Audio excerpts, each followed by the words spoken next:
Hi, this is Chelsee Jean, your host for the Local Experiment. Welcome to our second episode. We're going to be interviewing Bobby Marinez, and I also actually do have one of his pieces of artwork here in my home because I'm a super fan that I got at one of his shows for the one night of art. So let's go talk to Bobby Marinez.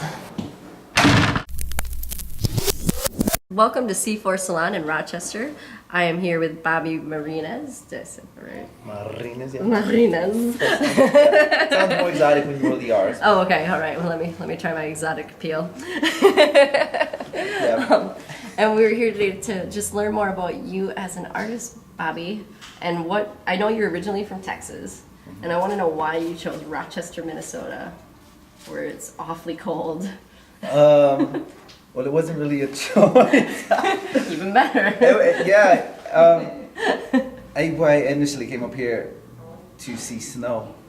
Yeah, to see snow. My mom came up here and she called me and she's like, it was just a random call and it was like, hey, I'm up here in Minnesota, and my first reaction was like, where the hell is Minnesota?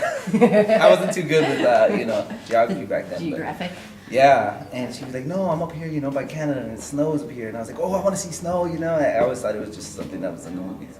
But, that's what initially brought me up here, And how long have you been here now in Rochester? Like, since you came up here for snow, how long has it kept I've been you in here? Rochester for like 6 or 7 years. Has it been 6 or 7 years? Yeah. Okay. I came like to Owatonna, and I lived in Owatonna, Faribault, and a bunch of small towns, and then came to Rochester, and then my son was born and stuff, so I've been here ever since. Ever since, perfect. And then when did you really start honing in on your art and being an artist and making that kind of your sole passion?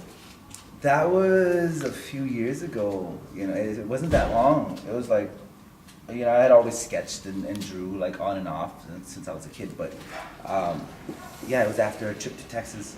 I pretty much just like hit rock bottom and then realized that the only thing I had left to offer still was like art. So I was like, okay, well, how can I make something happen with no money or whatever? So that's when I started like getting cardboard from the dumpsters and like using house paints and experimenting and I just kind of hit the ground running with that. And I know most of your stuff is like really colorful and powerful, and where do you derive your inspiration from? Like, where do you grab ideas from that make you actually want to put something on a piece of canvas or a piece of cardboard or anywhere, as I've seen that you've done throughout Rochester?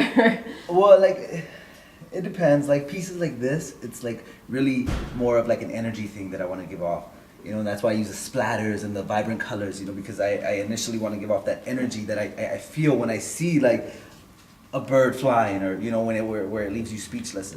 It's like, it's more about the energy and the aesthetic that I focus on there, and that's what I try to give off in the paintings. And I know, like, the first time I met you was just in the spring at one night of art, and I bought one of your pieces, which I was showing off because just saying, I'm a fan of yours.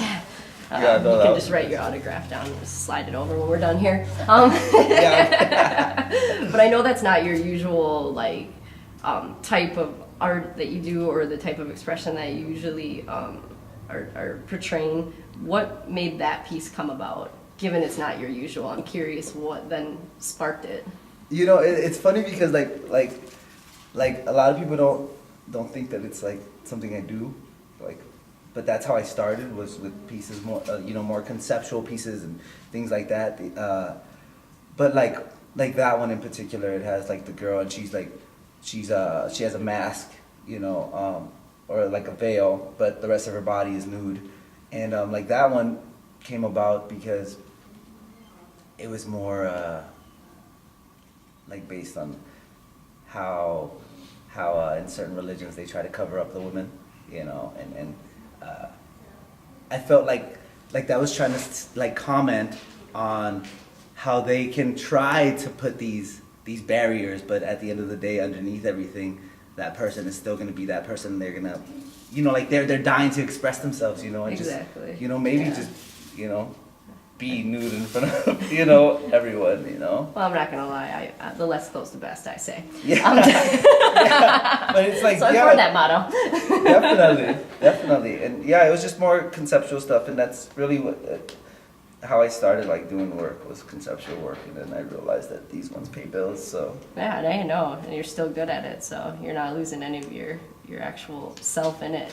Yeah. And I feel like you have something here because you want me to ask you about it, which you probably don't, but I'm going to. No, but yeah, you know what? It's pretty relevant though. It's actually like a hint of a series that I'm starting on, which is gonna be just a bunch of animal anatomy. Okay. And then I'm thinking about doing a big series of animals getting slaughtered, which was an idea given to me by a friend of mine. And yeah, just maybe to have some kind of light shed on that whole process. Of animals getting slaughtered. Animals getting slaughtered, yeah. And the feeling that gets evoked from it. Mm-hmm. I like Yeah. it. And I saw that you might do t-shirts out of it. Yeah, I want to do t-shirts out of everything. One might say I'm a stalker, but luckily now I'm an interviewer, so it's all for the greater good. Yeah. Yeah, but That would be totally exciting. I would most definitely buy that. what, like the animals? Mm-hmm, yeah. Oh, okay. Yeah. All right. If my opinion matters at all. Okay. And to viewers out there. I'd be curious to know what their take is on it. I'm gonna, I'll tag you on that. I like the first line of shirts. Please do. Slaughtered animal. And I know that you have a thing coming up that's going to be here at C4 Salon in November. Is it 16th? November 16th, yeah. Am I correct? And it's one night of art. And One night of what's art. the concept for that one? Or who the artist, or do you have any of that laid out quite yet? Or what's your... Yeah, we pretty much got all the artists lined up. I mean, we got like 20 to 30 visual artists alone, and then we have like, I don't know, like 3 to 5 musical acts, and then like maybe like 5 poets. We have Nupa Catering. It's the 1-year anniversary edition of it. It's the 5th installment of the show, and it's gonna be the last one for a while because I did 5 of them this past year, and it's like, I gotta tone it down a little bit.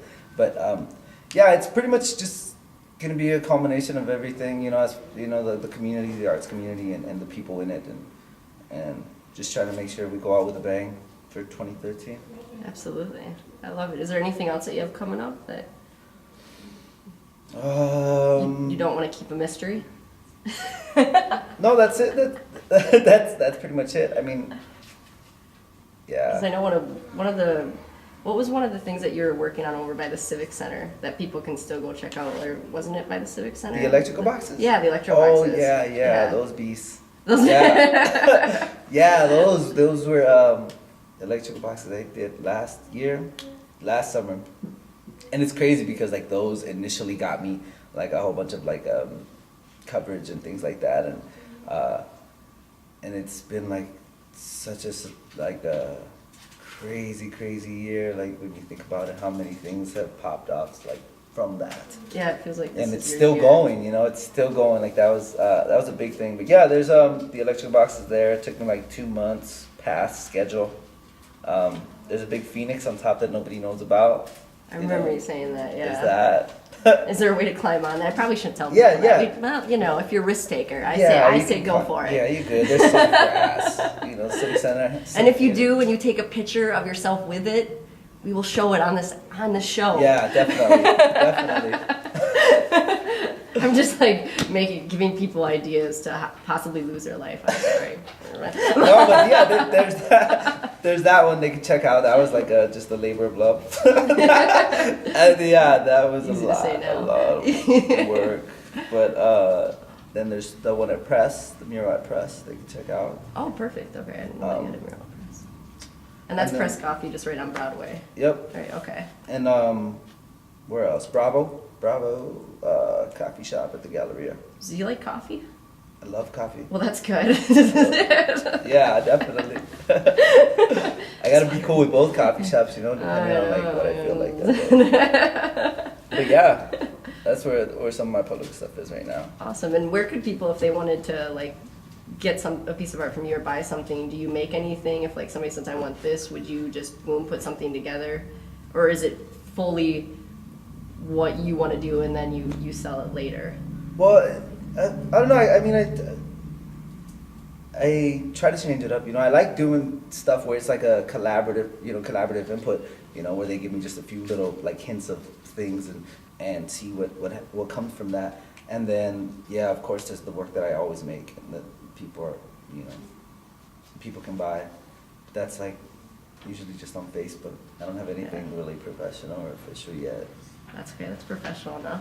Right? Right? Right? It's Facebook's as professional as one can get these days. Yeah. Be honest. I mean, that's where everybody goes. Like, so it's Bobby Marinez with Facebook, and it's spelled Marinez. Z, yes. Also, sometimes with an S. I see that you spell it with. Yeah, with an S in real life. It's S in real life. Okay. S in real life, Z on Facebook, because for some reason they don't let me use it, like use the S. Okay. See, I was trying to figure that out. I was getting confused. Yeah, so I either have to add an extra one or change it to a Z, or or just not add it at all. But yeah, no, it's with the Z on Facebook. And to think, I just thought you couldn't spell your own name sometimes. No, I thought about changing it though. I was like, you know what? I'm famous enough to where I can change my name now, right? Ooh. Like, is that good? I love it. It's just really just a letter, but I like the look of the Z. So I dig it.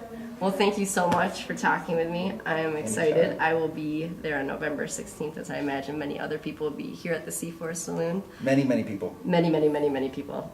Many moons of people. So thank you. Mm-hmm. De nada. I love it.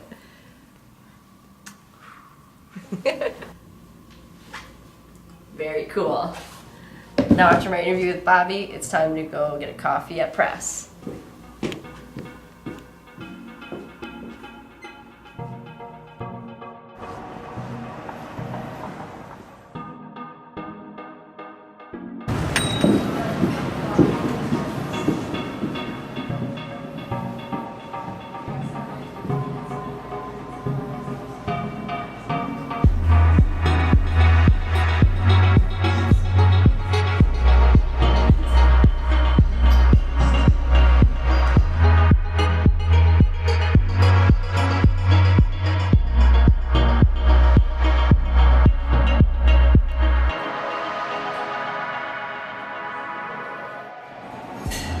This is the mirror that Bobby was talking about.